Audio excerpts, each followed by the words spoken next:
What is going on, everybody? Happy Monday to you all. It is the Full Throttle Hog, and we are back for another MotoVlogger Monday. If you've noticed, we've got a little bit of a new setup, kind of inspired by this topic. And I don't know. I think when I had the camera facing up over here, and I would be facing off this way, it didn't feel like we were here. So made some changes. Hopefully it's for a better viewing experience for you guys. But yeah, it's a new setup. Maybe we can connect. But one of the things I do want to say is, look what just came in. Nikon Z6 Mark II has arrived. I'm going to have all the settings dialed in tonight, which means that I will be filming all week and taking awesome photos for the gram, which I cannot wait to do and just get this thing dialed in. The Z6 is an awesome camera, and the Z6 Mark II is even better, and I'm looking forward to using it. So let's talk a little bit about how this stream is going to go just right off the gate. We are going to cover a topic, and as it says in the title and a little ticker at the bottom there, it's kind of a Dr. Phil kind of a moment. But on the second half of the stream, we'll open it up. If anybody wants to come in, introduce themselves, chit chat with everybody, that would be great to have you on the stream. So with that, what's in the cup this evening? Water. Stupid diet. So this topic is being covered basically because a couple people I've spoken to in the last few months, one in the motorcycle niche and one in a completely separate niche, have walked away from YouTube. And, you know, picking their brains on what was going on, it got me thinking about this topic. Channel names are not necessary for the sheer fact just I'm hoping that eventually they will either watch this or they are watching live.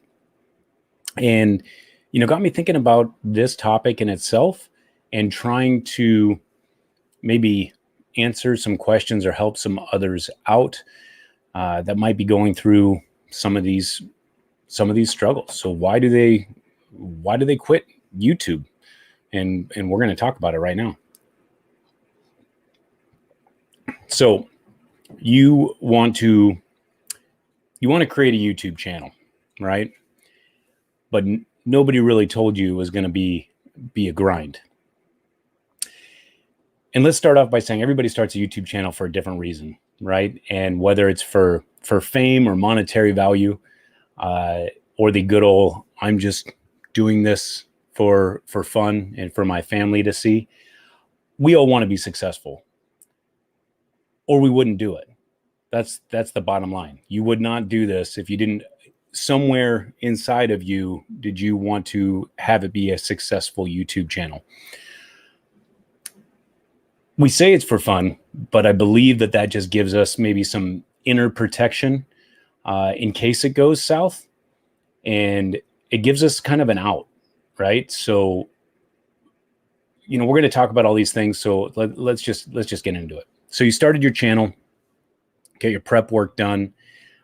You got your name check. You know what kind of niche or niche you're going to go after, and you created a video, and you upload it. This leads to your first impressions. And this first impression is going to eventually lead you to an obsession. And I'm going to explain that. You get your first like on that video. You get maybe your first comment, your first subscriber. It's exciting. You're pretty fired up, right? You're pumped. You're motivated. You can't wait to start the next day and come up with another video that you're going to put online. This time, when you do this video, you know, maybe you watched a few YouTube videos on how to up your game and some new ideas, and you upload that video, a couple more subscribers, some comments, people saying, hey, you know, great video. You're motivated. And that cycle will continue to go on, especially right out of the gate. I mean, you're pretty fired up. And for people that maybe have had a channel for a little bit of time, I want you to just kind of take your mind back to that initial start of your YouTube channel. So now you're on a roll, right? And after a couple more videos that you've uploaded, you decide to kick it up a notch, and you're going to be putting in an A+ effort on this video, and maybe some extra lighting, some extra production time, planning out your shots a little bit more. There's a little bit more thought process. You got your SEO just dialed in. You're going to bed and you're thinking, this is going to be the one. This is the one that is going to hit the algorithm perfectly. And now you're going to be a big YouTube star, if that's what you're going for. Now what happens? For some reason, you notice the video is not performing even as well as the other videos that you've uploaded on your channel, which you completed with less effort. You start to feel a little frustrated. Bottom line, you're going to feel frustrated that extra effort just didn't really pay off. You go in and you double check your SEO, you're double checking your title, you're looking at your thumbnail, maybe a redesign of that thumbnail. You are YouTubing other videos on how to make your current videos successful. And the only answer you can come up with is that YouTube hates me. That's it. That's what you're eventually going to come up with. That the YouTube universe is actually specifically targeting you and is not pushing your content out there because it must hate you. That, in my opinion, is one of the first signs of why YouTubers quit. There are a lot of channels and more starting every single day. And I'm not talking about channels that have put together some, or I am talking about the channels that are putting together, I mean, we're talking some top-notch videos. This past week, doing some research for this topic, I watched some really great YouTube videos, both motorcycle related and unrelated.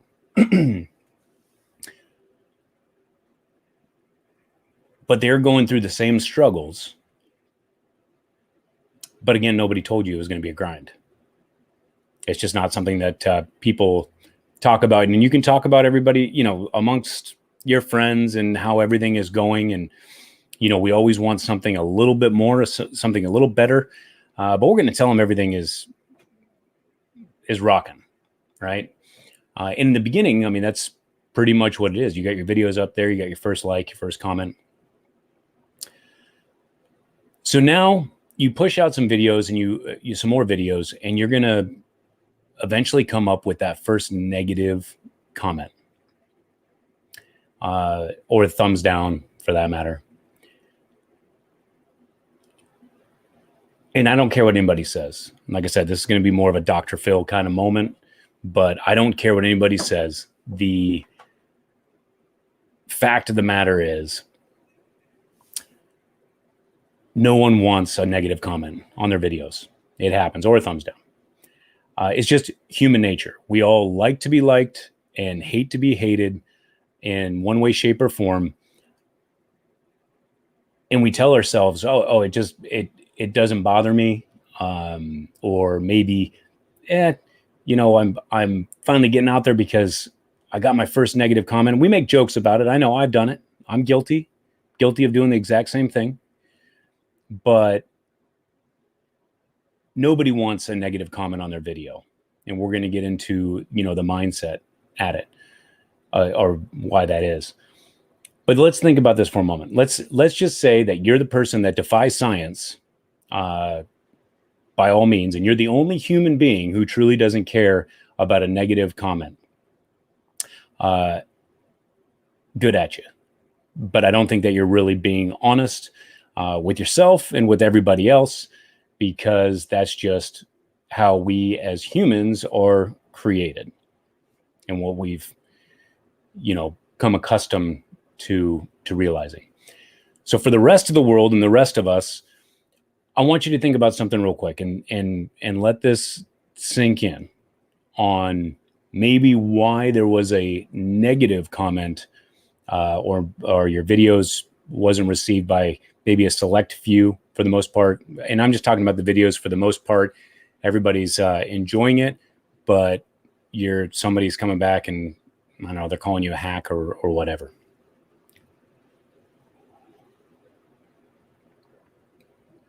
I would ask you, could it be that somebody else in that specific niche or niche left that comment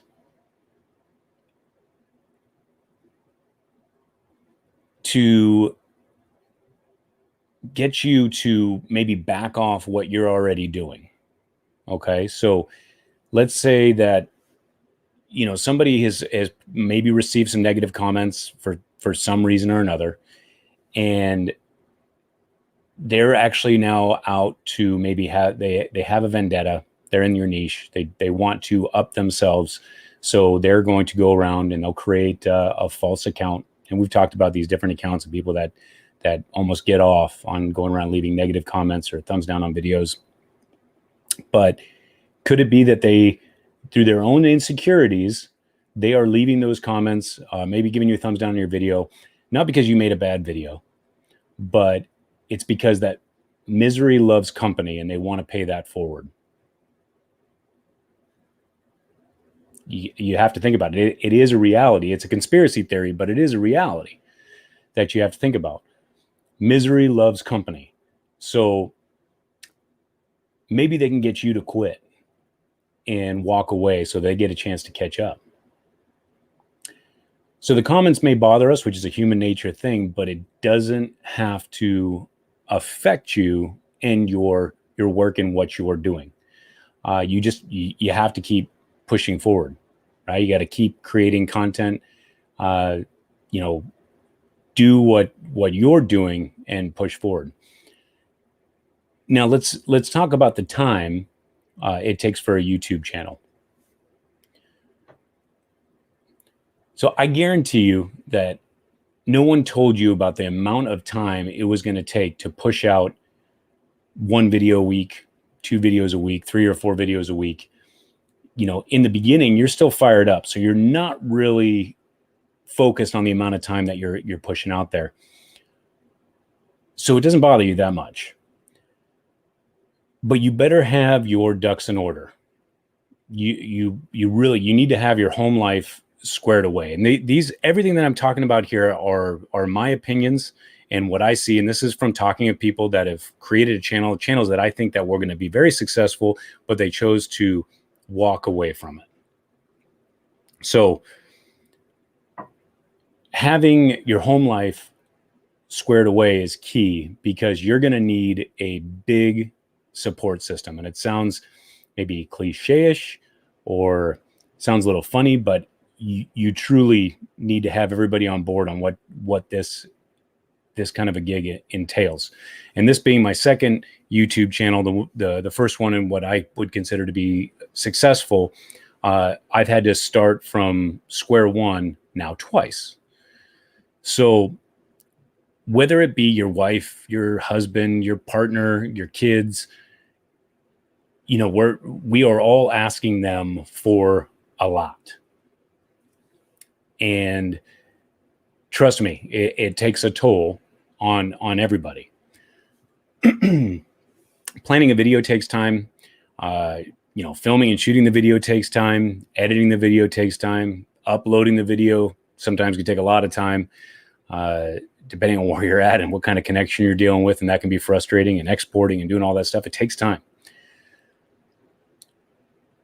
The support system that you're going to have at home is the only thing that's going to help you successfully push forward and keep grinding it out.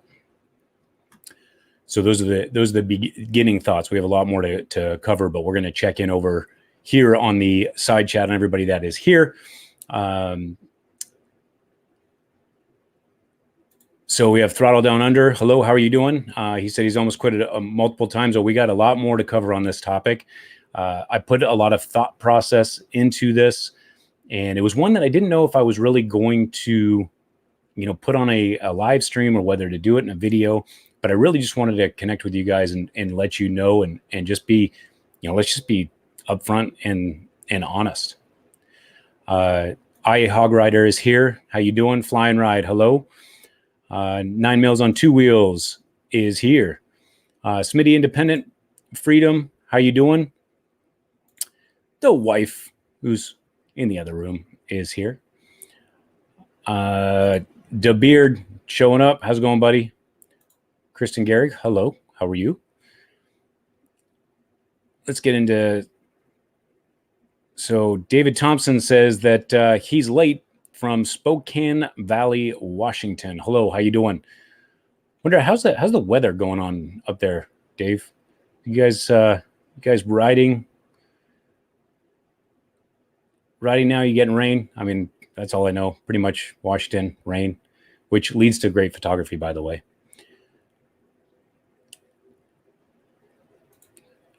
So David Henriksen says, what's up, everyone? Checking in from North San Diego. Just got back from a 4-day, 1,400-mile ride to Apache Junction and riding the Superstition Mountains. Literally got off the bike 10 minutes ago. Wow, you got to be exhausted. Thank you for joining and talking with us and participating in the side chat. Flying Ride. Hello from Middletown, New Jersey. How you doing? East Coast. Get into a couple of these comments here. David Thompson, everyone gets trolled. Everyone gets trolled. You're good. They're going to come after you. That's why we watch you, because you're good. That's pretty much, that's why we watch the YouTube channels that we do. I mean, the person that you're watching, you enjoy their content, and you just gotta keep that positive versus letting those negative comments overrun you. And trust me, we have a lot more to talk about. So David Thompson, just remember, they suck, you don't. I like it. What's in the mug? So because I'm on a stupid diet, it is coffee this evening. So I've got coffee and water. I'm in a no fun zone. Okay. This right here, all of this that you're seeing is a no fun zone. Doesn't matter what it is. Food, alcohol, doesn't matter. No fun.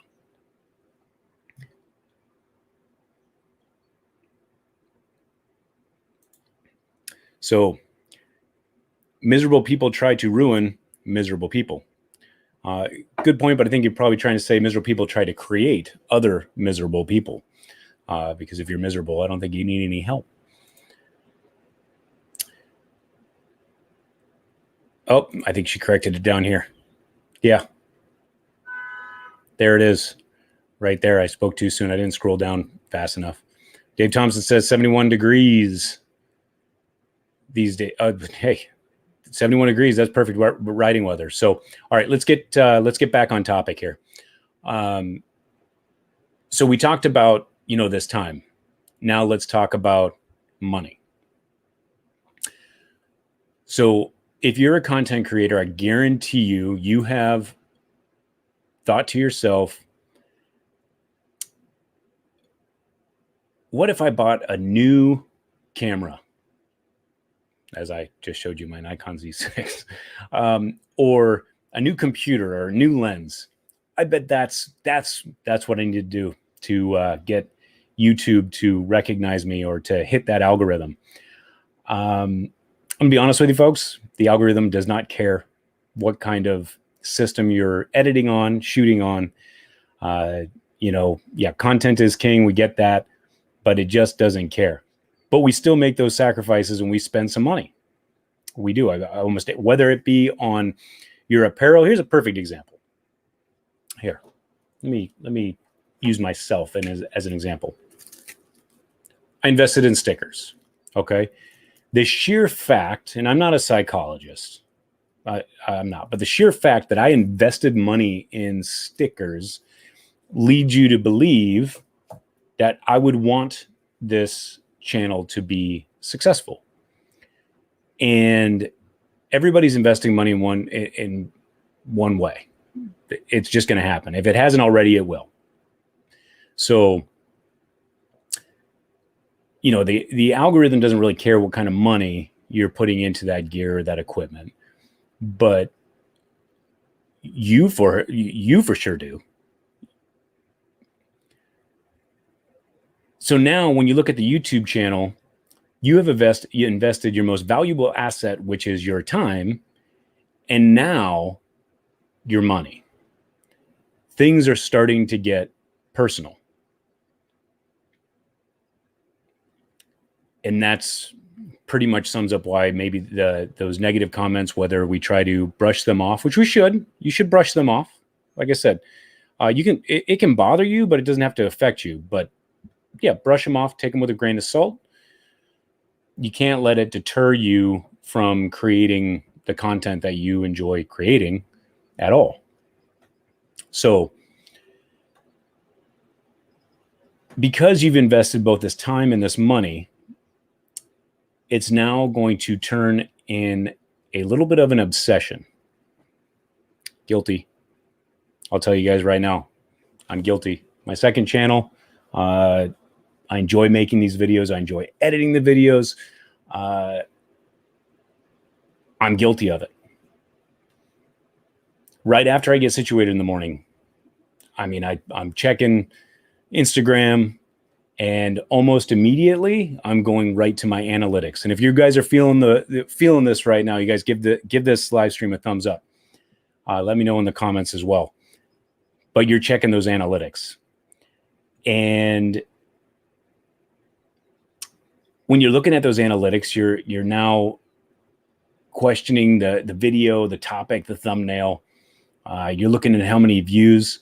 And what starts off is pretty much once a day, twice a day.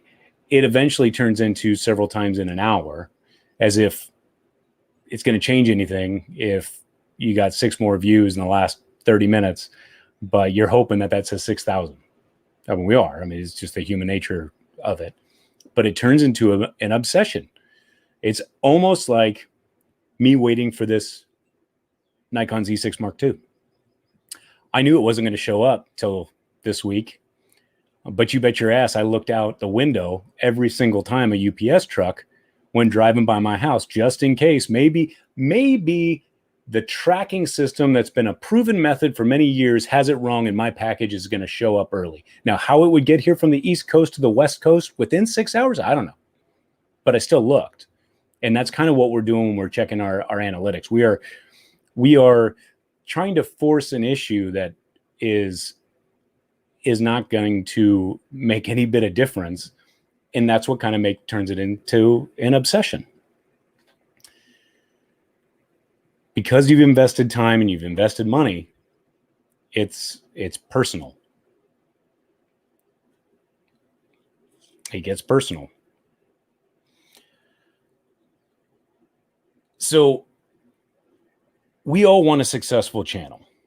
I don't know if I said it before, but I guarantee you none of us started a YouTube channel and actually produced a video and uploaded it and said, I hope this goes terribly south.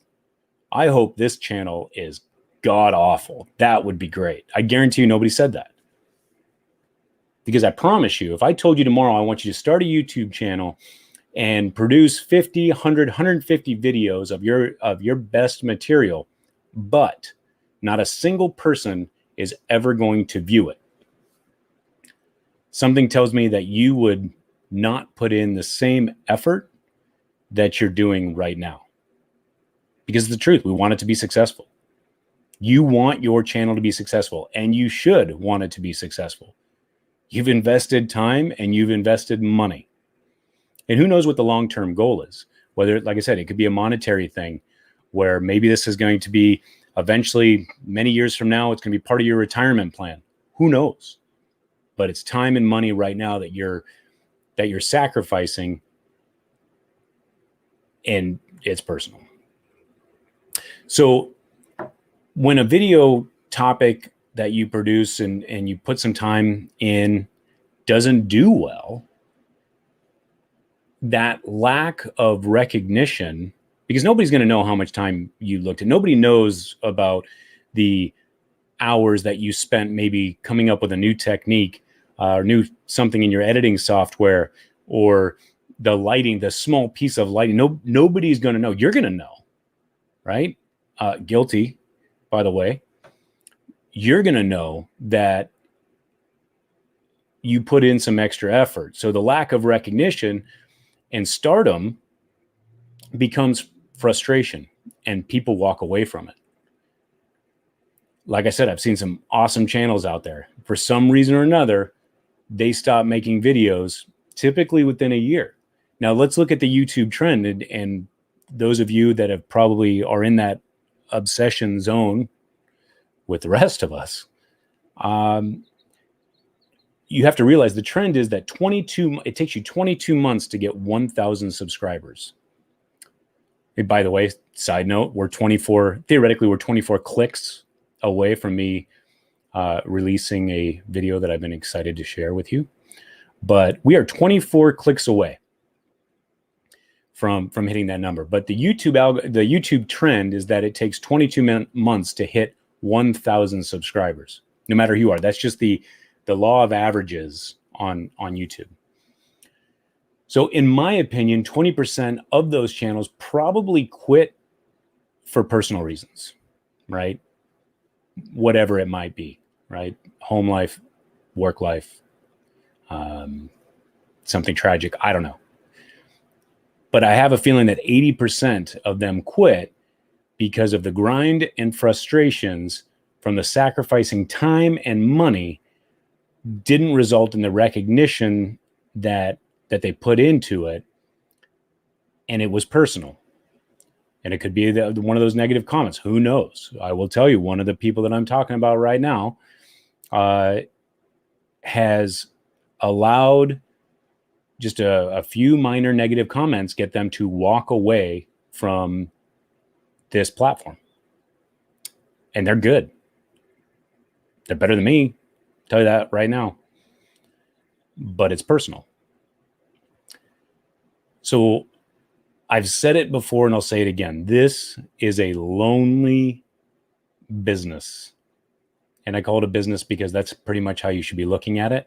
You can still have fun in a business, but this is a lonely business of this content creation, because as channels grow, at least that's the goal, that your channel is going to grow. It means that you have to be putting up consistent content. But what's the cost of putting up that consistent content, I'd ask you? Because you could go and take a trip this past weekend and get some unbelievable footage, and you don't have anything in your bank, and you got to get a great video edit, and you will. Time is running out, and almost guaranteed, like Murphy's Law, somebody's going to call you. Could be friends, maybe people from college, high school. They want to get together. They're going to go to a bar, baseball game, whatever.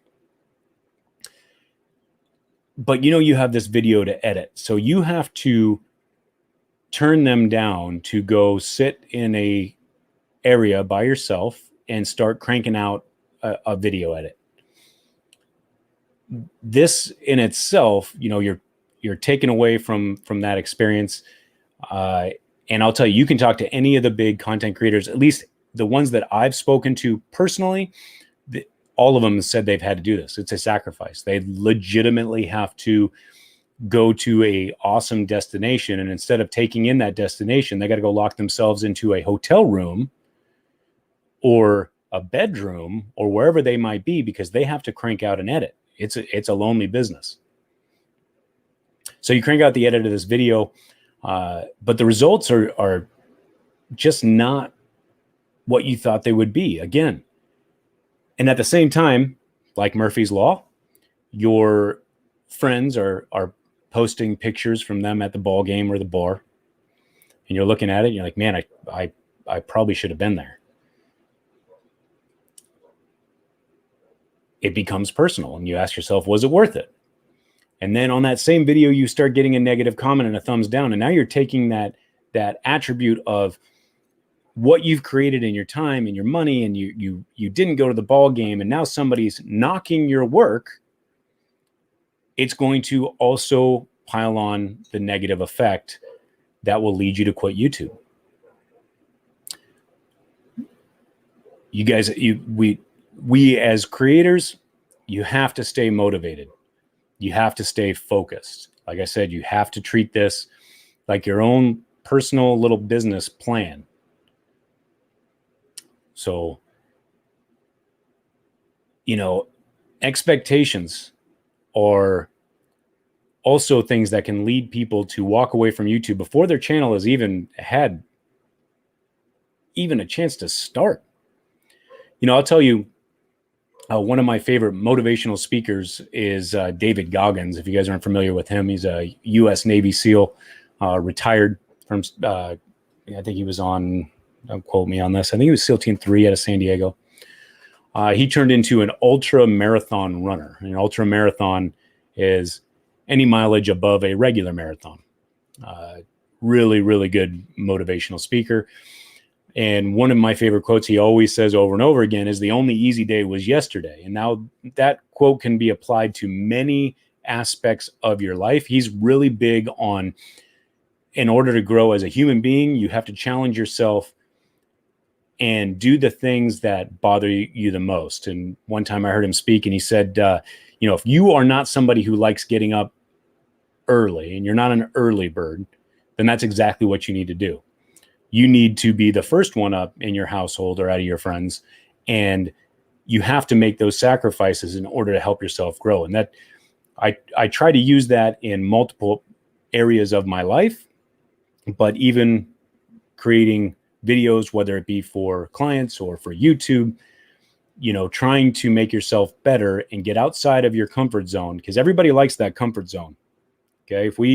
If we could hit, I don't know, let's use 100,000 subscribers without, you know, getting any kind of negative feedback, everybody be like, yeah, I'm in. If you could stay inside that comfort zone. But getting outside that comfort zone also opens you up to more vulnerability because it's something new. But you have to challenge yourself in order to get better. So the only easy day was yesterday. Whatever it may be. If you're trying to grow your YouTube channel, then whatever you did yesterday to grow that channel, you need to make sure that you're trying to exceed that either on your next production, your next video. You just got to keep pushing yourself every step of the way. Because in order to stand out and to get the watch time, you literally have to work at it every single day. And that's what this all comes down to. And we're not going to go into like algorithms and all that kind of stuff because there's multiple algorithms. And I've discussed it on here before, but those are constantly changing. So by the time you think you have it figured out, it's over. It's not happening. That algorithm is already retired. You know, it's like buying a computer at Best Buy. By the time you hit the cash register, that thing is obsolete. So don't try to figure that out. Instead, you need to push yourself so that every single video you're getting, every video you create and put out there, you're going to give yourself just that much more opportunity to connect with one other person in your audience. You know, but your expectations at the start can really cause you to quit early. And again, I'm going to check in the side comments in just a second, but I need you to leave me a thumbs up or a comment on the side if you guys are enjoying this content. I did think about this quite a bit. So expectations at the start as creators.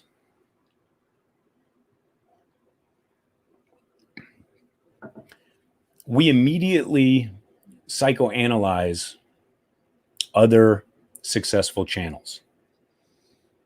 And when we do, we can justify how the content we create at least meets their level or sometimes might exceed their level or get somewhere in that ballpark. So we put it into our brains that the success that we're going to have because of another similar content creators stuff. And everything is about timing. I will tell you that right now. If you go back to all the successful people that have been out there, you know, when gaming and showing live streams of gaming and doing, you know, gaming channels, you know, could you imagine if you could go back in time, somebody said, hey, do you want, right at the beginning of, let me think of that, was that Minecraft? If you think about Minecraft, if somebody came to you knowing what you know about YouTube now, they said, hey, this is going to be brand new, but do you want to cover Minecraft on your YouTube channel? I promise you that if you started your channel and you were covering that at the time, you would be in the millions of subscribers. It's all about that timing. So you got to keep that in mind, but you also have to realize what your expectations are at the start and make sure that those expectations are not so far out of reach. Every big channel has hit its success at different times. They all didn't just wake up one day, and whether you're Peter McKinnon or you're Beast or the Beast or whatever that guy's name is, you know, they didn't hit at the exact same time at all. It was different timing. So this develops a false expectation level in your head. And in the beginning, keep in mind, you're motivated. You got a couple likes on your video. You got some subscribers. You got people commenting, being like, hey, love your content. And which is good. That's what you should have. You know, you should be feeling that. And maybe at certain times, maybe where I'm leading to in all this, and it's not part of my thought process here, but maybe we have to kind of channel in and find out if we need to go back and find that person in the beginning and the excitement it was to create a video and upload it and get those comments. Maybe we got to go back there. You know, some of the other channels, they go big with one viral video. Some do it with shout outs from other big channels. Majority are doing it from going day in and day out of constant video production. And that's what they surround themselves with. So you can't be mad at yourself on the growth, because you got to set that expectation realistic. Some of these big channels are creating one video a day, which is absolutely insane. I couldn't do it. I wouldn't want to do it, to be honest with you. Are they successful? Yeah, but they were committed. They sacrificed. You want to talk about sacrificing time and almost going crazy. And again, I've said this before, but there's a YouTuber out there that said you better have a doctor's note if you're going to be trying to create one video a day, because that's a lot. So you got to set those expectations at the right level. So I remember my first YouTube channel when it first became monetized. And for those of you that are already monetized in your channel, you'll appreciate this. So it was my first YouTube channel. I'm getting monetized, and I had to do it twice, believe it or not, because as my channel was in YouTube's review board thing, they changed their threshold. And that's when they changed it to the 1,000 subscribers and the 4,000 watch hours. So I was a little bit frustrated. I was. But when I finally hit on the other channel, and I got the 1,000 subscribers, 4,000 watch hours, I get the blessing from YouTube. I thought, here it is. I can almost smell all the new toys that I am going to buy and purchase with this expendable income. As many of you know, I'm being facetious, because that is not the case. But again, my expectations and what the reality were of those expectations were completely off. My expectations were not properly set. So this led me to some frustrations, and I had to refocus my expectations in order to push forward and set those goals properly. So guys and gals, you have to set both long-term and short-term goals. You should be doing that pretty much in everything in your life, in my opinion. Again, like I said, Dr. Phil, right? In order to monitor your progress, if you just set one expectation, you're going to be highly disappointed in just about everything in life. And we've all been there, right? Where you have in your mind, maybe it's a vacation, maybe it's a night out, maybe it's something. And in your mind, you're playing out the future on how good this is going to go. And in certain times, for example, Sturgis 2020, it'll exceed those expectations. But you're only setting that expectation. That's the only thing your mind right now can see is this is where it has to be or it fails. And that's why the importance of setting goals, both short-term and long-term goals, that's where that comes into play. And they got to be realistic goals. Be mindful. Goals are not guarantees. These are just things that you're striving for, and it helps you monitor that progress along the way. They are just that. They're goals. And if you don't hit your goal, you're going to, be like, oh man, I didn't hit my goal. But don't get frustrated. Just reevaluate and see if it was an achievable goal and where you can kind of get better. And it'll help keep you positive on both that, because that long-term goal might still be in play. You might not have hit that short-term goal. And that's the importance of having short-term goals and a long-term goal. You'll learn to set those expectations, especially in this crazy YouTube life, on that having those short-term goals, and you start achieving those, it gives you just more positivity to create, to produce more content.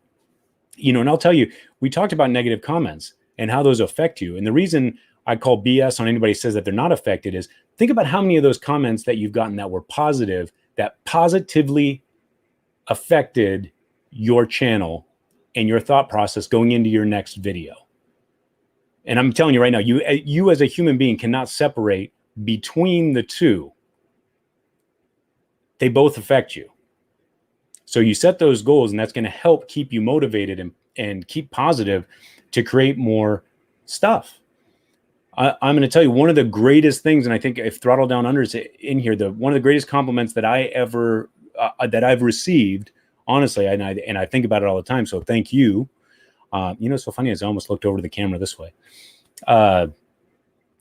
Was that he stated that he was watching my videos and it pushed him to just create better videos. And that was probably the best compliment that I could get. And I'm going to tell you right now, I woke up that next day and I was motivated, to go create some type of Hollywood type kind of crap, because it's a positive interaction and we're human beings. So if you're on YouTube and a content creator and watching and you're watching this video, chances are you want to be successful. And especially if you're watching the replay, you're trying to find a way to stay successful. And I'm hoping this helps you out. But you need to treat it like a business and make good business decisions. You can still have fun in business. Don't think business is kind of like an office space type of mentality where you can't wait to go home. No, this is a business that you're already probably at a place that you're, for the most part, not for everybody, but for the most part, people are probably at a job they don't want to be at. So this is your chance to treat this as a business and create something good. Have some fun with it, but make good business decisions. So your videos are not getting views. It's not that you made a bad video. Like I said, I have friends that are walking away from YouTube that make much better productions than I do. And there's millions other that make much better productions than I do. But just because the video is not getting views, it doesn't mean you made a bad video or video choice. It just hasn't pushed through the millions of people and viewers on YouTube, that are on YouTube every single day. It just comes down to that timing. The timing is just off. So most YouTubers actually quit before giving YouTube a chance to recognize them. For a while there, speaking of changing algorithms, there was I think it was a whole year period. YouTube's algorithm, believe it or not, was not going to really recognize or push out your content until you hit 35 videos. Now that algorithm is all but gone. I don't know what that new number is. I don't think they've come up with that, or somebody has figured out what that is. But I have a feeling my own personal thought is it only makes business sense that once you become monetized and YouTube is getting paid off advertisement, it's only in their good sense to push a monetized channel to YouTubers versus a non-monetized channel. That would be silly. It could be the greatest video you've ever created, the greatest video created on YouTube. But if you're not monetized, YouTube is just not going to push it out because it doesn't make business sense. But YouTube wants you to cut your teeth. They want you to grind it out. They want you to prove to them that you're worthy of that. And it's all not such a bad thing, because what you don't want is to create one awesome video and follow it up with just a okay video, and then a couple weeks later, a good video. You want, when YouTube does hit your channel, and eventually it'll hit all of them if you keep pushing out content, you want the viewer that's watching that content to actually go back and have a Sons of Anarchy binge watching session, Yellowstone style, on Netflix, right? You want them to have those opportunities to go back and watch your content because you spent time and you spent money. And now if you have 100 videos on your channel and you get one new subscriber that's into you and your content, your one viewer of that one video that YouTube launched to them is going to potentially lead you to 100 views within the next couple of days. You multiply that as things grow, and you can do the number, or you can do the math. So you got to stay focused. You got to stay motivated. And you got to keep grinding it out. So this is not a new statement.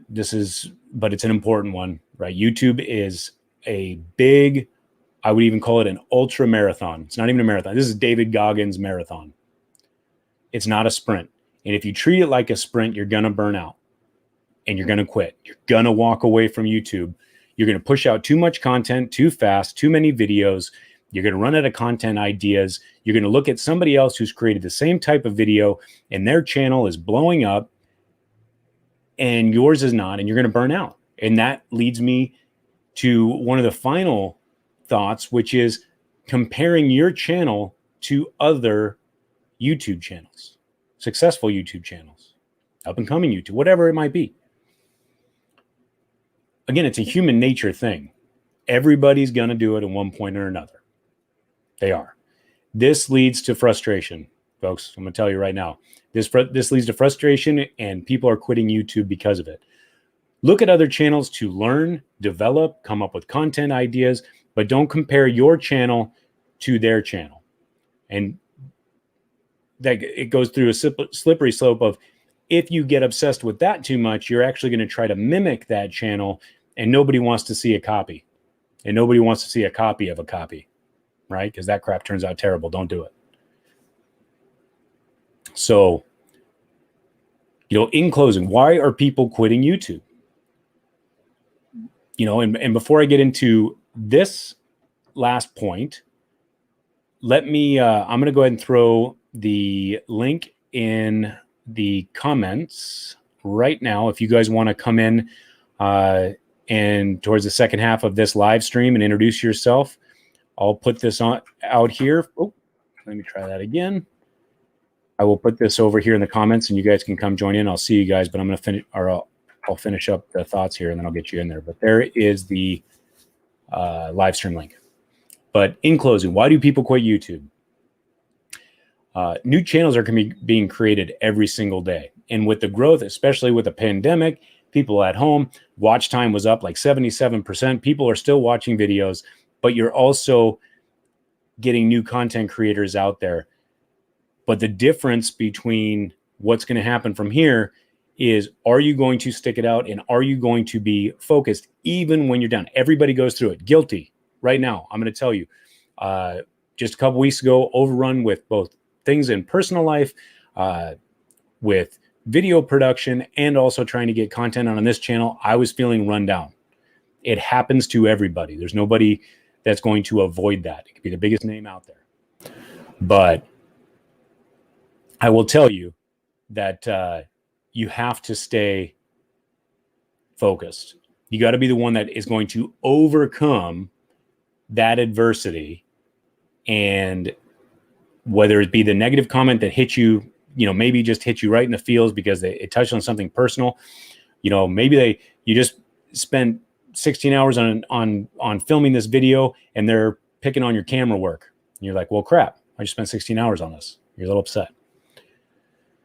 So, people are quitting before the honeymoon is over. They're quitting after the honeymoon is over. In the beginning, it's all exciting. You're down for whatever. But people are going to quit after the honeymoon's over, when things start getting real and you got to put out content and you're really trying to either create your brand. But like I said, we're all trying to be successful on YouTube, and you're investing your time and you're investing your money. And it's important for you to power through those down times, because everybody's going to go through it, and stay positive. This work is hard. Don't tell yourself any differently. People talk about, so lucky that person or whoever that person is, or this YouTuber over here is a full-time YouTuber. It is, from what I've seen, I've legitimately seen content creators, and I will use Adam Sandoval as an example. I saw just how busy a full-time YouTuber is in real life. And it honestly made me wonder, would I ever want to do that full time? Now, of course, I can be bought. I ain't gonna lie. But it's a lot of work. It's constant. The overnight success channels are going to happen, but it's literally less than 1/8 of 1%. Let that sink in. Less than 1/8 of 1% are going to have overnight success of all the millions and millions and millions and millions of channels out there. You just got to keep creating content, pushing it out there, learning from it, and make yourself better every single time. Because if it was easy, everybody would be doing it and be successful. And then how boring would that be? If you could start a YouTube channel today, and I would tell you that you're going to have 100,000 subscribers tomorrow, and you didn't really have to put in any effort, it would take away the grind to get you, and to get there, and the appreciation you would have for your channel, and the pride, I guess, you would have in the channel. And everybody else around you would also be happy, and you'd be happy for them, because they, again, are sacrificing their time away from you. Your friends, they're going to be happy for you. So if it was easy, everybody would do it. It's just a grind. So, but it can be a grind, and it can still be fun. But now we're going to open up the live stream. Let me get my headphones. I'm going to check in. I know I've seen a lot of comments come through there, and I want to make sure I touch base with everybody that's chatting. And we have Road Rash HD, I see over there in the back room there. I'll get you on in just a second. But let me just see where I left off here. I got to scroll up quite a bit. I apologize. But thank you guys for all the comments. I appreciate that. I guess I should check them first. Must be like, hey, this is terrible. Where did I leave off? So, IA Hardware Writer said that had some snow there in the morning. Man, I don't know how you guys do it. Crazy, crazy. DeBeard, balancing your real job, your channel, and your family is extremely difficult, but extremely important. Agreed. That's what it's all about right there is the balance and finding that and keeping it. You got to keep it fun. I've said it multiple times. As soon as this stops being fun, and it's nowhere close right now, but as soon as it stops being fun, I'm gone. So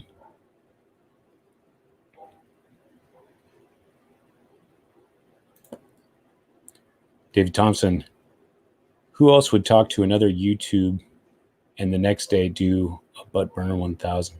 Oh, the saddle sore. I think he was talking when I had wit on there.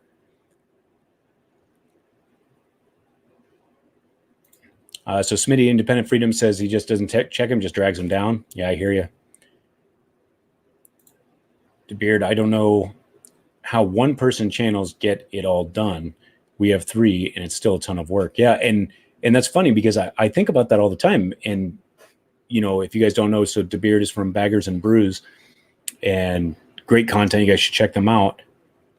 But I would think that it would be almost difficult to be able to just organize time, because sometimes you're going to have to figure out everybody's schedule. I don't know how you guys do it either, because that's a lot of work.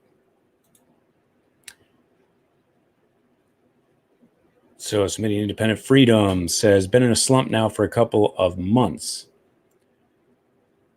Gotta power through.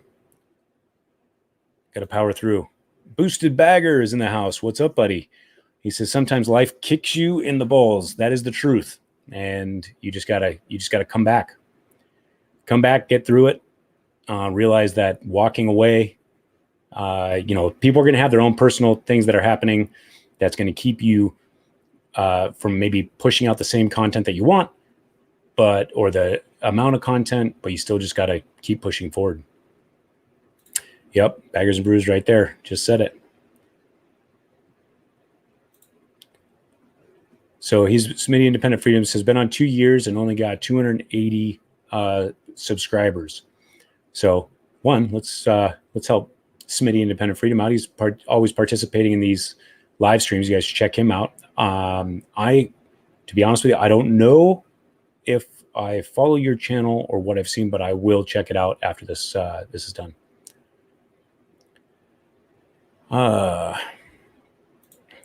So Fly and Ride, 22 months. Wow, great stat. Thanks for sharing. And that's what it is. You guys can look it up.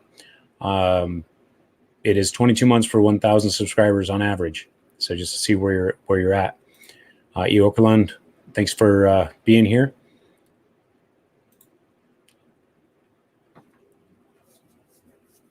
So yeah, Baggers and Brews is cranking out an edit on his way to another video shoot on Saturday, and that's what happens. You're missing out on conversations and everything. A lot of people don't realize what you're putting in again, but you're spending that time.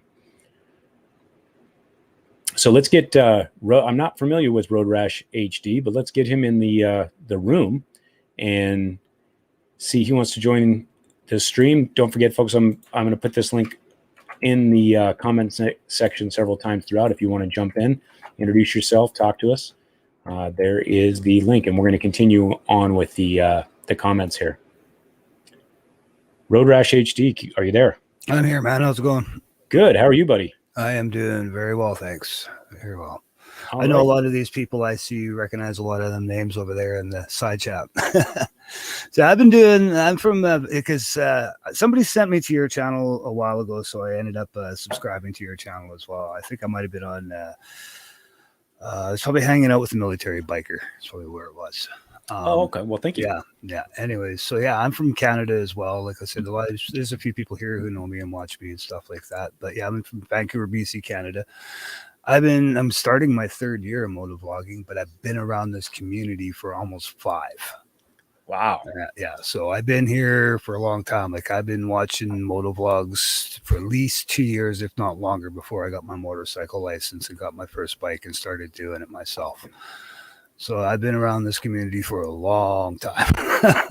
Yeah, it sounds like it. Sounds like I should probably start picking your brain. Yeah, so I've seen a lot of things come and go, right? I've seen channels come and go.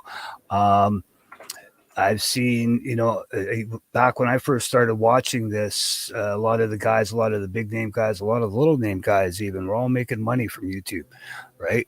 And then Apocalypse came along and just destroyed everything. right? And when that apocalypse came along, that's when they had to have the 1,000 subscribers, the 400,000 or the 4,000 hours watched, view time watched, right? But before that, you only had to have a good video that started getting views and you would get paid for them. It didn't matter how many subscribers you had. I think you might have had to have 100 subscribers at the time. I believe it was 100. Yeah. And then once you got that, then as long as you had a video that people were watching, YouTube is going to pay you money for it, right? And so they made monetization a lot harder than it used to be, and you don't make the money you used to make as well. Hanging out with a suburban delinquent, he came up here to Canada 2 years ago. Yeah, going on 2 years ago now. He came up here because he's with Boss Helmets. And Boss Helmets headquarters is here in Canada on the West Coast where I live. I go by their warehouse every day when I'm heading to work. And they were having a ride. It was their second annual ride. And of course, they haven't had one since because of COVID and whatnot. But it was their second annual ride. And he was up here. So I was hanging out with him and talking to him. And I was asking him a lot of questions about pre and post ad apocalypse. I was like, what kind of money, if you don't mind me asking? And he was saying, man, we were pulling in almost fucking 10 grand a month. Like they were, yeah. And I'm like, oh, so now what are you making now? If you don't mind me listening, I'm lucky to get 2. So yeah, they lost a lot of money. So they made things a lot harder. That's why a lot of these channels, big name channels, are all running Patreon and stuff like that to make up for that money that they lost from the ad apocalypse that happened, right? Yeah, no, that's you bring up a really, really good point, especially with, and being able to monetize and what the money was before. And I think that's what created that false expectations I was talking about, because when the reality came in, and you thought it was going to be almost life changing, but with the new change and the payouts, it really was a little bit of a disappointment. But you have to find different ways to, if you're going to start trying to do this for monetary value, you have to find different ways to make it successful, which is, i.e. you're going to be doing affiliate marketing. Affiliate marketing is pretty much that, and Patreon is probably the 2 biggest income streams, in my opinion. And I would say AdSense is at the very, very bottom and everything else in between. Yes. And the other thing too is merchandise. Lots of merchandise too. You're not going to make a lot of money, but you try to bring in as many revenue streams as possible. And if you ever watch Psycho Cruise, that's one thing that he always talks about in some of his videos. He talks about trying to bring in as many revenue streams as you possibly can to your channel. Even though I don't watch him much anymore because he is kind of off the wall, in my opinion, but he was probably one of the first people that I watched too when I first started watching MotoVlogs and stuff. Like the first person I ever came across was Shade Tree Surgeon, and then he came across Blockhead, and then it just went on from there. Right? Yeah, and I believe Blockhead started off as a gaming channel. No, not when I first started watching him. I think he had 6,000 subscribers at the time. He had less than 10,000, and the only reason why I found him is because I was just kind of researching for the Harley Davidson Sportster, right? I was just happened to be looking at motorcycles on Craigslist. I was bored one day. I'm a musician, and I was always looking at the musician for sale musical instruments on Craigslist. And I was like, oh, I'm bored. I've seen everything a million times. Let's go look at motorcycles. And I just started looking at motorcycles, right? Just for something to do. I was bored one night and I started looking at motorcycles. I started coming across a bunch of different bikes that were catching my attention. I was like, oh, let's YouTube some of this stuff. And that's how I came across motovlogging back then, right? And I was like, oh, well, this is kind of cool. And being that I'm a musician and like to be creative, I was like, wow, this is like a total another avenue of being creative, right? And getting out there to the public, right? So it was pretty cool. So yeah, like I said, I've been doing this for a while now, but I've seen a lot of people come and go. I've seen a lot of channels explode. I've seen a lot of guys just struggle. And it's definitely, you have to treat it like a hobby at first, but you also you got to find time to do it. Life gets in the way of everything, as we all know. We all have to work because YouTube isn't paying us money. So we all have that daily job we got to do. Motorcycles aren't cheap. Insurance isn't cheap. Gas isn't cheap. Well, maybe in certain areas, but where I live, it's not cheap. No, I feel you.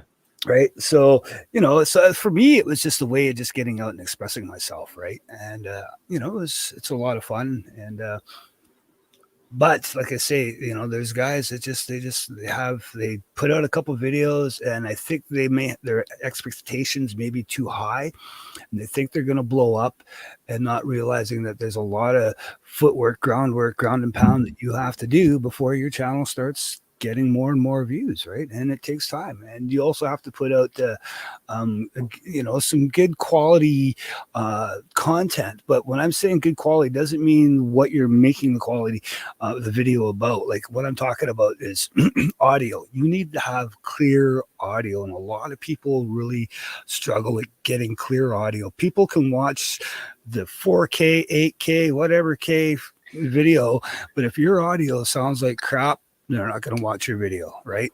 Audio 100%. is the key to having good growth in your channel. If you got good audio, people will watch you. They don't care what the video looks like, as long as they can hear you and it's clean and and sounds good, they'll watch you. Right. Yep. And so, yeah, you're right. The audio is 60% of that viewing experience. People don't realize if not more, I would say. So let's bring in, Road Rash HD, I definitely want to pick your brain a little bit more. Are you on Instagram? Yes, I am. Okay, yeah, let's connect. If you wouldn't mind, send me a DM on Instagram. I'd love to talk with you about just having you on as a guest and picking your brain a little bit more about your experience. But let's bring in George right now from Baggers and Brews, 2 Wheels Down. I see you in there as well. George, what's up, buddy? What's happening, man? How you doing? I'm doing pretty good. So George from Baggers and Brews is also I'm assuming you're still the only editing guy, right? New developments. The Beard downloaded some Filmora last night. He is starting to learn the trade, man. I am very excited. Okay, yeah, give you a little bit of relief, but you yourself can also feel some of the things that we were talking about during the stream and just creating. What have been your struggles? Tell us. Listen, man. I mean, living in Jersey, I think the winter is our struggle, right? So, I mean, it gets cold.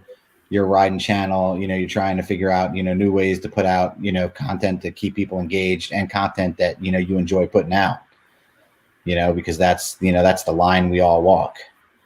But the burnout's real, and we just kind of reel it back and work through it. And you might miss a week here or there, but then you get back on the horse. I mean, the other thing is, find a channel that, you can talk about it with. I know Brian from Blacktop Devil. I mean, he gets burned out. He texts me. I get burned out. I text him. Yeah, and I think that's important. I think that and half the reason that I enjoy doing these MotoVlogger Mondays and getting everybody here in this community together is, I mean, I would love to see a lot more, creators kind of just being able to come together and like I said, either whether it's talking about your struggles, but more importantly, just getting together and creating something. And when you're around fellow creators, it gets those creative juices flowing in a different light. Right, because you can bounce off because everybody's kind of got their own style, and it's just something good. So I hear you there. You got to create with others. And different people look at your channel differently than you do. So I mean, that's important. I mean, I've had plenty of people that say, wow, maybe you guys should do this, or I've looked at plenty of people's channels and said, hey, put out this type of video, and it's great to have that outside view. Yeah, and with channels, as everybody knows, I mean, you're being to niche down is crucial, right? You got to pay attention to that, to your niche, and you can have it still branch out. There can be, it can spider web out a little bit as long as it's centric to one area. And sometimes that is, creating product reviews when you've never done one before. You got to test out different things to find out what your audience wants. And just like you just said, a lot of people avoid that those analytics that show you what is your audience actually engaging with, like where are you getting more watch time, more subscribers. That's what might be something you want to focus in, and you really have to dial down in those analytics. And that's why I was saying before, it becomes an obsession. It really does. And so you talk about analytics. We used to release our videos at 7 a.m. Tuesday mornings. And then once we got up to around like 60 or 70 videos, and I say that because I think it's important because you need a body of work to have your analytics make sense. We saw that most of our audience was on Tuesday and Thursday evenings. So now we release on Tuesday evenings. That's why our time change was to Tuesday at 5 o'clock. Yeah. Sorry about that. So analytics are a big thing. And that gives you that initial velocity of your videos, because the initial velocity is important. Yeah. You know? Yeah. No, that's crucial. And analytics are free. YouTube wants you. So that's the thing. When I talked about YouTube, we pay 30% for them, but they're not technically free. Right. But you literally sit there and you look at what those analytics are telling you, and you have to go by what it's telling you, because YouTube wants you to be successful. I know I make jokes about like, hey, YouTube hates me, but they do want you to be successful. They want you to find viewers that will come onto their platform and watch videos. End of story. That's what their good business plan is. And just like Road Rash HD was just saying, you got to treat it like a hobby. And I think that's right. And I know I said treat it like a business.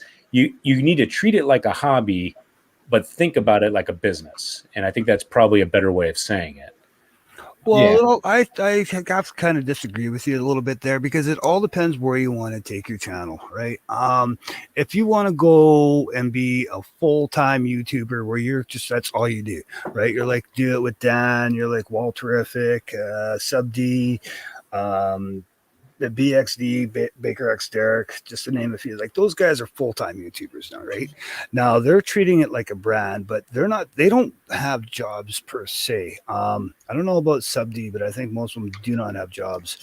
So it's for them, this is their income, right? So being full-time, yes, okay, now you have to treat it like a brand. But now if you're just going to be a part-time guy and you happen to just want to make a little bit of cash on the side to pay for your coffee or your gas or whatnot, I would treat it more as a hobby and something to just have a good time, and as long as you're having a good time, be yourself and whatnot, then I wouldn't put too much effort into it, but don't walk away from it, because you're still going to have people that want to see what's going on in life. Prime example, like look at Casey Neistat, for instance. This guy was putting out stuff once a week, and for the longest time he was putting out almost every day. Now we haven't seen anything out of Casey Neistat for, I don't know, probably 6 months now. It's probably been like he did a little bit in California, and this guy's got, this guy's almost pulling in $1 million a month kind of thing, right? And he just disappeared altogether, and he's a full-time YouTuber as well, right? But he's the kind of guy that got burnt out from it, though, right? But here's the whole thing that I would tell you, like having sat down with other successful content creators and picking their brain, and I'll use Adam Sandoval as a perfect example. When he was creating his channel, he had no idea that there was even money in YouTube. Right. He had no idea that there was but his biggest thing was keeping it, that business. You always have to, put yourself. Here's an example, and it'll come full circle. Trust me. If you just have a GoPro, or you just have an iPhone, or you just have, but you in your mind say, I don't just have a GoPro, I have a Red camera, and you treat it that you want to use that same footage as far as how you're going to use the motion of your camera. It's a proven statistic. You're going to get a better shot. It's the same thing, in my opinion, of creating a channel and keeping a channel flowing. In your mind, you have to think, I'm going to be pushing forward. You can still make it a hobby. That's fine. But you need to keep that business mindset of pushing forward and make good decisions with your content. Don't just go off the deep end because, it's just a hobby. I can go ahead and make a fishing video on my, twice a week, and then I can make a chess video the week after that, and think that your content's going to take off, because it won't in the beginning, because you're not having that business mindset of what YouTube is. A business. That's all there is to it, and everybody wants it to be successful. You got to keep that business mindset. So let's bring in. We got Two Wheels Down coming in right now. Let's bring him in. What's going on, buddy? Lanchava. How you doing? Good. How are you? I feel like saying my weekly hello, so I was just going. But the topic's nice. I agree, more on the lines of hobby than a business, just to be honest. Been doing this for about 4 years, 2 years seriously, 4 years total. I rebranded, as all of you know, most of you know anyways, recently, and you guys are the greatest community ever, honestly. Love the biker community so far. Much more open-minded and much more willing to work together than the old whiskey community that I was part of, which was a lot more brand-centric. And to me, I find the brand-centric stuff tends to really burn people out, to be honest, because you guys were talking about burnout. When I was doing WhiskeyTube, that's what burnt me out, was the fact that I felt like I have to be this type of person all the time, and I have to be this character and this and that, and it was really annoying to have to pretend to be somebody I wasn't, just to, you know, keep the channel the way it was, because I found that if I ever varied off of what I'm supposed to be, I'd lose subs, I'd lose views. It's a really stressful kind of thing, I found. So I agree more along the lines of treating it like a hobby. If success comes, awesome. If there's money that comes out of it, I do get like what Road Rash, by the way, hey, how you doing, bro? Good, man. Was saying about a little bit of coffee money. That's where my channel's at right now. It's, you know, maybe on a good month, I'll make maybe $100 and I'll be super pumped about it. You know, $1,200 a year. It's like a little vacation or some shit. So I enjoy that. But and again, I would go back and respectfully disagree and say that you can still treat it like a hobby. And all I'm saying is, mentally, you need to think about the decisions you make as a business. That's all I'm saying. We all, if that's the case, then next time you just do any of your videos, don't do any SEO. And let me know how that works out for you, because I promise you, you're doing all that because you're thinking of it like a business. Treat it like a hobby, but you're making. No, I believe that my viewers deserve respect, as in I'm going to put out a quality product. That's not the problem here. I'm not going to just put out some dumb shit out there. Like, you watch my videos, I don't have the highest of high-end equipment, but I do the best I can with what I got on tap, and I try to always make sure it's entertaining. So I do work hard on that part, but I'm not treating it as a business. Like, I'm not expecting to have a high yield return at the end of the day. But yeah, like, so I guess what you're saying, treat it like a business kind of, but I just think it's more respect for yourself. Anything that, you know, an adult owns in life, from your motorcycle to your gun collection to your clothing to whatever else, your cameras or whatever you own, you got to treat everything with respect. And I treat my channel with respect. I'm not just going to put crap out there. It's, you know, I'm not a 7-year-old kid that I gave an NES to and I start beating the shit out of it, you know. I want my channel to be treated well. I'm assuming you do research on your SEO. I'm assuming that you're doing research on your tags. No, honestly, I don't. I'm not gonna lie. I need to learn how to do that. That's one thing that I've never really gotten into, the tagging. I'm kind of lazy on that front. I do need to become a little more serious. Yeah, they help a lot. I don't know what the tags people are searching for. I just kind of put like this week I did a review, first ever motorcycle related review, by the way. I did a review on an Alpine Star waterproof jacket, and I didn't know what to put as tag, so I just put the name of the jacket as a tag and waterproof gear. I don't know what people are looking for. I wish I did. Well, what kind of bike do you ride? That should be another tag that you put. Well, I always put that. Yeah, I always put the bike tags and stuff like that. But I don't know the weekly and what's the most popular tags. I don't even know where you search that. If you guys would tell me, actually, that'd be awesome. It's something hashtags. I can't remember what it is off the top of my head. Well, there's many different ways to optimize your SEO. And again, that would lead me back to my point of, you have to treat it like a hobby, but think of it like a business. You got to, that's how you think. That's how businesses run. I'm a business owner. I will tell you that those are the same mindset that you have to have, because whether you're doing this for a hobby, like I said, if you are investing your time and your money, you want your channel to be successful, even if you're just doing it for a little bit of gas money. You mean to tell me that if you could blow up tomorrow and get 100,000 subscribers, you're going to say no? No, you're going to say, I'd love it. Yeah, I'd love it. But at the same time, I'm just saying I'm not going to kill myself trying to get there. I want to have fun. And that's the other thing. It's like, if you get to a point where all you're doing is analytics, and this is one thing I've learned in my time on YouTube, if you just stick 100% to analytics all the time, you're going to hate it. You have to make sure it's content that you actually enjoy doing for yourself too.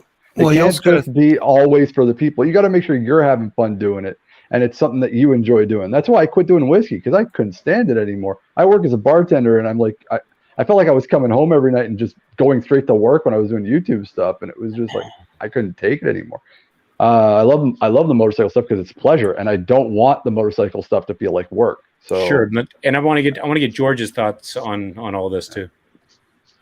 We don't grow our hobbies. That's a good point. And you know, two things come to mind, like listening to people here, is that we don't grow our hobbies, and success isn't accidental. And it's and a lot of people, you know, they look at a Casey Neistat or they look at a Peter McKinnon, and you know, they see that Casey Neistat puts out a video now, and in an hour he's got 243,000 views. Well, that's because he sat in like a 12 by 15 room in Manhattan, and he grinded out videos every day and sacrificed a lot to do that. And I think people don't realize that. Now, does that mean you're not having fun doing it? I mean, yeah, we have fun doing it. But I think, you know, from the time we decided to monetize, and our situation's different. Like there's 3 of us. So it was a commitment for us to monetize. You know, I think we've treated this like a business, and we set goals. So every time we meet a milestone, we set a new goal. And we've just met the goal of having the channel pay for itself. So what does that mean? We all use subscriptions. A lot of us that use subscriptions. We use Epidemic Sound. We use Storyblocks. And to not have to lay money out of our pocket for those subscriptions is, you know, was one of our goals. So, you know, what's our next goal? You know, and that's, you know, something that we've got, you know, we're discussing right now. So you have to have small, manageable goals. I mean, if your goal is to sit here and say, well, I'm going to have 100,000 subs, well, good luck. Give yourself 7 to 10 years, because that's typically what you're going to be, you know, but you know, is that wrong? Yeah. Anybody can go there and say, you know what, 7 to 10 years, I want 100,000 subscribers. It's attainable. It's 7 to 10 years. Promise you that. You need to have realistic, you know, and achievable goals, but you know, you do not. If you're going to treat this like a hobby, then I would say don't worry about your tags and your search engine optimization and all the back end work. Like you said, all these big name people, they say, oh, they had overnight success. No, they did not. Yeah. They legitimately were watching, not only just watching, but they were reading, they were studying, they were looking up, they were trying to find different ways to grow their brand. Maybe not their channel at that time, but grow their brand. And then you can use that momentum to help, and maybe this turns into not just extra gas money, you never know, and it turns into, hey, this is actually just residual income that I can use for bigger vacations, more than just gas money, right? And keeping it fun is important. That is the biggest thing. You got to keep it light, keep it entertaining. But I guess the whole point of tonight's live stream was to talk about you know, I guess my frustrations when people are quitting and not giving that, they either put too much pressure on themselves or too much pressure, or that expectation was too high. Yeah, and their content is phenomenal. I'm talking Peter McKinnon-esque type of content, but they are walking away from it because it just didn't happen within the first 4 months of their channel. Like, you have to. It can all still be fun. I mean, look at us. Here we are on a Monday night. We're chatting from all over the I guess continent now. We got people up in Canada, and you know we're such a foreign country up here up north. Hey, you're starting to have a few more freedoms than we are down here. We have zero freedom, man. It's an open air prison up here right now. It's hilarious. Me and my wife are talking more and more about moving stateside. Like we love the free healthcare up here, but the police state is starting to get on our last nerve. Like, we're not. Yeah.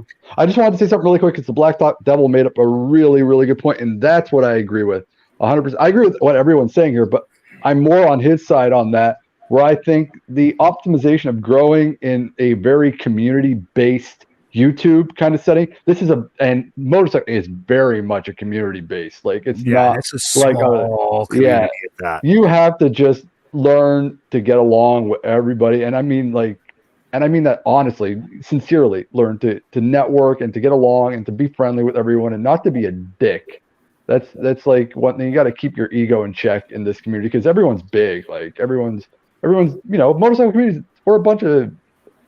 I'm saying this for the women and the men. We're just a bunch of alphas, and we got to learn to just kind of get along with each other and network with each other. And it's a good experience on learning how to just know how to speak with each person in a respectful manner. Well, and it's so funny because for as many alphas, I will tell you, in this community in itself, and knowing this community now for 20 years, I honestly find I have the best of friends and anybody that I want to reach out to for help.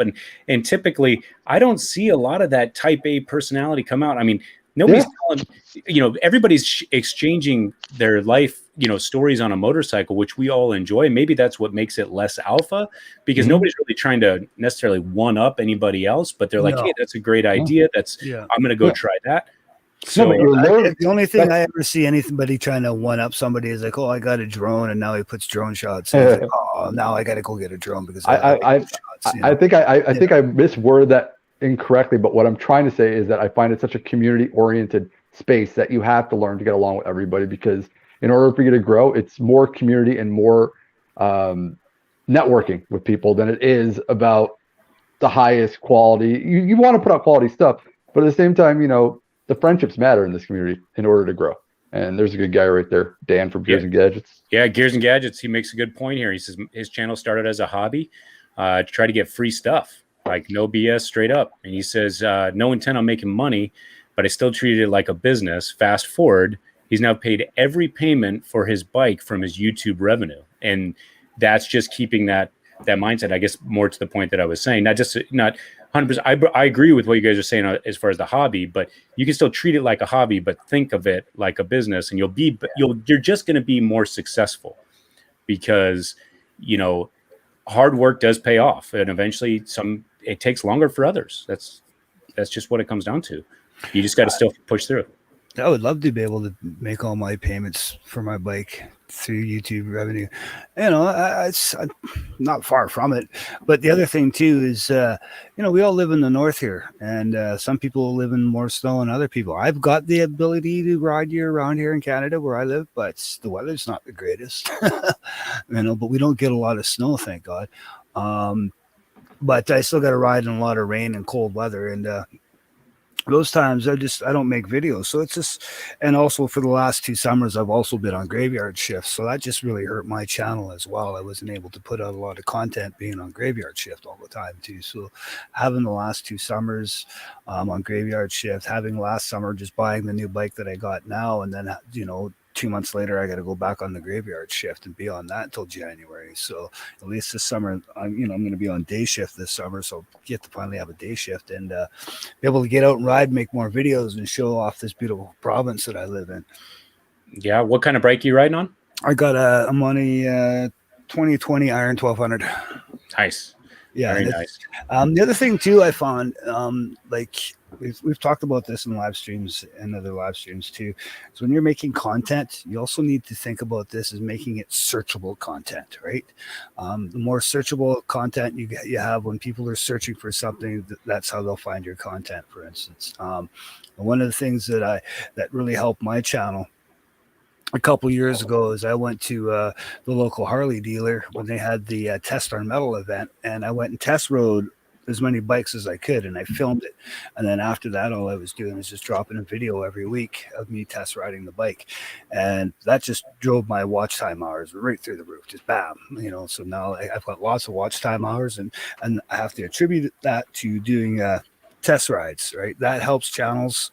If you got a channel and you're trying to get your watch time up, go hit your local Harley dealer and go test ride a bunch of bikes, of the newest bikes that just came out, and people will, that's what they're searching at the time on YouTube, and that'll get you your views up as well. Yeah. Yeah. And again, I mean, this whole thought process for tonight is just getting people that are going to watch this on the replay, hopefully instead of walking away from it, if it's something that you enjoy doing, you cannot let, in treating it a hobby, a business, doesn't matter what it is, you cannot let the frustrations, whether it be by comments or maybe wrong expectations or other things that we discussed during tonight's stream, you can't let that deter you, because those are, throughout this, there's peaks and valleys. And on my other channel, I went through the same peaks and valleys, and you cannot make a decision while you're in the valley, because you could be so close to reaching a brand new peak. Yeah. And, I see a lot of, I see a lot, but it just happens to be two people that I knew that walked away from this completely. And to me, I'm like, man, that absolutely sucks, because almost like you said you're a musician, like a good songwriter just giving up on their, people make, awesome music. And I'll tell you, one of my favorite places to visit is Nashville. And some of the best singers, songwriters, artists, performers that you're never going to hear on the radio are right there in Nashville. And they're just trying to grind it out, but they're not quitting. And they're still just trying to show that, I guess, art. And it's absolutely amazing. So, yeah. I have a friend who recently he had 800 subs. He's got his channel now going for 5 years. He was literally just about to quit. One of his videos went completely fucking viral. He's now up to 42,000 subscribers in less than a month and a half. So Wow. Yeah. And I think he's averaging about 25 to 35,000 views per day now. So that's crazy. Yeah. Gears and Gadgets, thanks for the input. Thanks for stopping by. Have a good night, buddy. But yeah, I mean, that's going to be, if you guys have any, I'll let you guys all have a final thought on everything before we close it out. So we'll start with you, Road Rash HD. Any final thoughts? Any final thoughts on don't walk away. If you're a creative person or whatnot, just stick with it. Like you say, there's going to be ups and downs. I've been doing this now for going on 3 years on YouTube. I've been in the community for at least 5. And like I said, I've seen a lot of people come and go, and I've seen people actually come back. And, just stick with it, have fun. The main thing is to have fun. It's supposed to be a fun community. You're out. The best thing is you're out on 2 wheels, you're in the wind, you're eating bugs, and nothing's better than that to begin with. Right. So if you've got a video camera going at the same time, just have fun with it. Don't be serious and stuff. Just have fun with it. And, that's pretty much all I can say. I agree with you 100%. What about you, Two Wheels Down? Swami, what you got for the final thoughts? Subscribe to Full Throttle Hog. He's like about 5 to 10 away from 1,000 subscribers. So get him over the hump so we can have. I think I'm 26 clicks from before we started this live stream. So you're a lot closer than me. I'm where am I at now? I'm only at 916. So subscribe to me too. I definitely appreciate that. And again, just this community in general is just been awesome. I've only been in this community now, I'd say, for 2 months. Everybody from Military Biker, yourself, the beer, all you guys from the Baggers and Brews are awesome dudes. Josh, H3 Surgeon, Dan, who was just here, Gears and Gadgets, Salty Sprinkles, and as well Sets or Pendants. Everyone has been fucking awesome. I love all of you guys, and thanks. You guys have breathed a new, from what you're talking about the subject, I was burnt out, and this community has breathed a new life into myself and my channel. And awesome. I'm going to keep putting out some good shit. So cheers. Awesome. Hey, cheers to you. Thank you for coming in, George. Oh wait, and the beard is on Wednesday this week live on my channel. So I got to just throw that. Beard Wednesday. Ooh, I like that. Yeah. look at this guy. My man. Is that you that keeps on doing that? George, you're gonna close it out all the way around. So give us something good. Your final thoughts. Listen, Ryan, it's a great topic, and I think at the end of the day, we all do YouTube for our own reasons. Whatever they may be. Unfortunately, when it comes down to frustration, I think a lot of people create their own frustration. Like if somebody says, "Oh, my channel's struggling," and I go and look at your channel and you're uploading once a month, well, your channel's going to struggle if you're uploading once a month. I mean, YouTube needs more consistency than that. So I think if you get to a point in your YouTube career and you're feeling the struggle or you're feeling the burnout, you got to take a step back and say, what created this, or what is my next step? So, I mean, I think that's the big thing to me. Yep. It's usually fixable, man. And we as a channel, about 2 or 3 months ago, we went to 2 videos a week. We went to, you know, a more complicated edit and an easier edit, as I would call them. And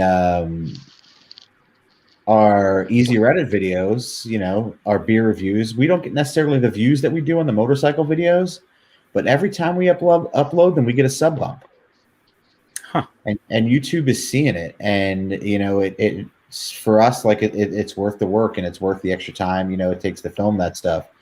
So YouTube likes the consistency. They you know, they like a little bit of quantity, and you know, I don't know how long we'll be able to keep that 2 video roll up for, but for as long as we can do it, we're going to do it, you know. Does the live count as a second video, by the way, or do you have to have 2 actual uploaded videos? A live does count as a video, as a video upload. A live does count as a video. Sorry, Ryan, but a lot of times people don't realize you can tag your lives. You can title your lives. And if you're putting up a live to me and not tagging it, the lives that we've done that have not been tagged don't do as well after they're posted. Well, I want to talk to you guys after the show about how to do the tagging thing. That's one thing I need to learn. So, yeah, copy that. Well, you know, George, thank you for those final thoughts. I mean, and you guys coming into this stream and hanging. Thanks, for me, I guess my final thought would be, hey, what do you guys think of the new like setup? Me over here versus over there, better, worse? Go back to the old way. I think the colors, you got the right colors in the background. Yeah, it looks good in the background. You got the right colors going on. That's good. I'm a typical husband. I didn't notice. Sorry. Yeah. Oh, you probably missed the beginning part of this video then. But either way, no, just something to look, because usually what I'd be doing is I'd be looking at the screen, which would be kind of like this view, and I'd be doing this, and this is the view you guys would get. I'm like, oh, that kind of sucks. So yeah, DeBeard says you guys are going to 3. Strap in, because bring it, buddy. That would hurt, I will tell you. But no, thank you, everybody. Side chat, you guys have been amazing. Community's been amazing. This was an important topic I wanted to touch base with and just talk with you guys, just keep it real on my thoughts. And again, these are just my thoughts, my opinions. But yeah, make sure you guys are tuning into everybody that you see here. Road Rash HD is getting close to 1,000. Don't forget to check out 2 Wheels Down, and of course, Baggers and Brews. You know, if DeBeard ever creates his own channel, just don't subscribe to that thing. No, I'm just kidding. DeBeard always here, always you know, just giving good insight in the side chat. I love seeing all these comments. I try to get through as many as I possibly can. But if anybody has done live streams, know this takes a lot of time, and sometimes my eyes just don't keep up. But thank you all very much. Until next time, you guys all ride safe, be safe, and we will catch you on the next one.